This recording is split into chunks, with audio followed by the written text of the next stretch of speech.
Neonatal பிரேக்கிள் plexus palsy என்பது தமிழில் பிறந்த குழந்தையின் கை நரம்பு பாதிப்பு.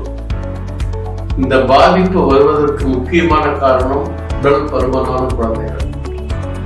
இந்த குழந்தைகளை நார்மலா டெலிவரி பண்ணக்குள்ளோ இல்ல பிரீச் டெலிவரியா வரக்குள்ளோ அல்லது பாசப்ஸ் என்ற ஆயுதம் யூஸ் பண்ணும்போதோ பண்ணிட்டு இந்த குழந்தையுடைய கழுத்தை பிடித்து இழுக்கின்ற போது கழுத்துக்கும் தோள்பட்டைக்கும் உள்ள இடைவெளி ரொம்ப ஈட்டப்படுகிறது. இதனால அங்குள்ள நரம்பு பாதிக்கப்படுகிறது.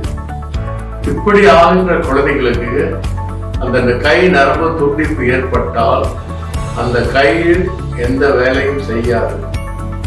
இந்த மாதிரி இருக்கிற குழந்தை இப்ப நீங்க பார்த்துட்டு இருக்கீங்க. இந்த குழந்தைக்கு கையை தூக்க முடியல, அடுத்த கையை வலது கை நல்லா செய்யற மாதிரி இடது கை வரல. எல்லாருக்கும் உள்ள பெரிய சந்தேகம் இந்த குழந்தையை ஆளுகிட்ட காட்டுறது. பீடியாட்ரிஷியா, நியூராலஜி டாக்டர், இது கரெக்டான கன்சல்ட் பண்ணக்கூடிய doctor plastic surgeon who is specially trained in brachial plexus surgery. அவங்க பார்த்தாங்கன்னா அவங்க பார்த்துட்டு இந்த குழந்தைகளை குழந்தை பிறந்து வித்தின மந்து கொண்டு வந்து காட்டுவாங்க.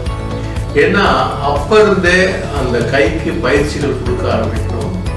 ரெண்டாவது அவரு பிளாஸ்டிக் சர்ஜன் வந்து பிசியோதெரபிஸ்ட் இன்வால்வ் பண்ணி இந்த குழந்தைகளுக்கு பயிற்சி மற்றும் ஸ்பிரிண்ட் போன்ற மற்றவற்றை கொடுக்கறதுனால இந்த டிஃபார்மிட்டி ஆகாம கை இருக்கும்.